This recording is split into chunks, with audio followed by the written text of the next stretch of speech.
This is your Weather Xtreme video for Sunday, June the 12th. I'm meteorologist Brian Peters. Bit of a stormy afternoon across parts of central Alabama yesterday, and it looks like we should see some more storms once again today, but they will remain scattered. Surface map this morning features high pressure across the southeastern United States. And while there is a cold front to our north, that cold front is not expected to play a role in our weather pattern down here. In the upper atmosphere, we're generally under an upper ridge over the eastern half of the country, but it's kind of what you might call a dirty ridge. We have that little area of low pressure over Arkansas and Oklahoma, and that is actually helping to aid the afternoon heating, and the result is we expect to see some additional showers as that feature migrates our way. Temperatures this morning starting out in the lower 70s for the most part, still a little cooler in the northwest section where Fort Payne's at 68. Radar across the southeastern U.S. is clear, but over in Texas and Oklahoma, they're dealing with a number of thunderstorms that are going on, these large clusters of thunderstorms. And those large clusters of thunderstorms creating some flash flood issues, as you can see from the green areas in Oklahoma and western Texas. The pink out in California is high fire danger. That purple is actually some frost advisories for higher elevations. The orange in Iowa and parts of South Dakota, that is also a heat advisory area. And then there's some air quality issues down in the southeastern U.S. The quantitative precipitation forecast, or QPF, indicates that we can expect on the order of 1 to 1.5 inches of rain over much of Alabama over the next 5 days. But remember, that doesn't mean everybody's going to get that amount of rain. That just means that that's the potential over the area. The showers and thunderstorms remain still spotty, so not everybody gets wet. Storm Prediction Center is outlooking a slight risk area over parts of the Dakotas and Wisconsin for day 1. That's today and into early Monday. Day 2, Monday into early Tuesday, we see a slight risk drop down to the Central Plains states east of the Rockies, stretching from extreme southwestern South Dakota down into eastern Kansas and across parts of western Kansas and western Nebraska, with an enhanced risk in parts of northeastern Colorado. Day 3, that slight risk comes out a little bit into the Central Plains, encompassing parts of Iowa, Missouri, and Kansas. And the tropics remain quiet and are expected to remain that way for the next several days. All right, let's get to the 06Z GFS model run, and there's our forecast for today. And just like you would expect, we're forecasting some showers and thunderstorms once again.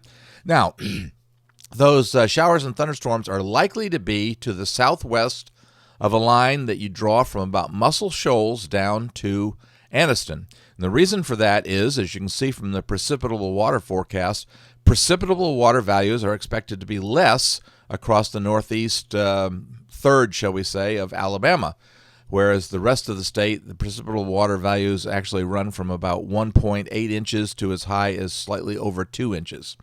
And I think that will be the demarcation. That's what we saw yesterday, and I think that will be true today.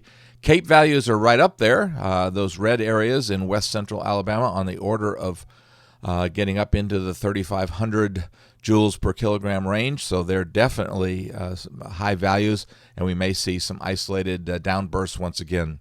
That little bit of a low pressure area that's in the ridge moves closer to the Mississippi River on Monday, so I think we stay pretty much in that same pattern of the afternoon showers. Tuesday, that changes, though, as that little disturbance in the flow comes across the Mississippi River and gets closer to impact us, and I think we're going to see a much better chance for showers, thunderstorms becoming likely. I think most people may see some rain, although that doesn't mean that everybody will get wet. Remember, it's showers. Looking at precipitable water values, those orange and red values that you see over much of Alabama, those are actually values over 2 inches, and I think that means we'll see widespread showers and thunderstorms. Cape values are definitely sufficient, and we may see some isolated strong thunderstorms with downbursts once again.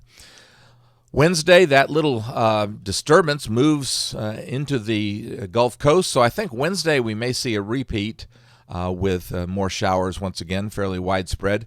That little disturbance moves out Thursday, but in the meantime, we're watching now this little short wave come out of the Great Lakes, And I think Thursday we're back to just an isolated chance for a shower or thunderstorm in the afternoon. But we're watching that disturbance come from our north. And on Friday, the 17th of June, we see that disturbance really carving out a pretty nice trough over the eastern part of the country with a very big ridge bulging way up into central Canada. But the nice part for us is that means we should see by the end of the week a bit of a cool down. And also the dew points are going to fall a little bit. Not a lot. We're not going to get into the 40s or anything like that, but dew points getting out of the 70s and down into the lower 60s will certainly feel nice. By Saturday, that trough is well established over the east coast of the United States, and so we have a good northwesterly flow. And once again, I think that keeps us pretty dry by Saturday. And even into Sunday, we still have that flow, but the GFS picking up on something we always have to be careful about with northwesterly flow. Notice an area of disturbance over eastern parts of Kansas and northeastern Oklahoma and western Missouri right in there, and that could spell the development of some strong clusters of thunderstorms that in that northwesterly flow could make it all the way from the Central Plains states down into the southeastern U.S. Now, much too early to be very specific about this, but it's something we need to be cautious about. Looking out into voodoo country, the GFS takes the overall upper air pattern very flat and zonal around the 21st of June. But by the time we reach the 24th, Friday, we're developing another trough over the eastern part of the country. This one a little bit to the south over the southern lower Mississippi River Valley area.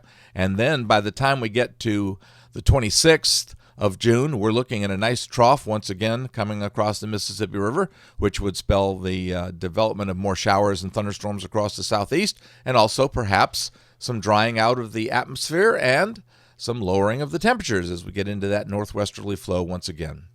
That'll do it for the Weather Xtreme video for this morning. James Spann will have the next edition first thing on Monday morning. In the meantime, you can always check back for notes on Alabama's weather here on the blog. I'm meteorologist Brian Peters. Have a great day and Godspeed.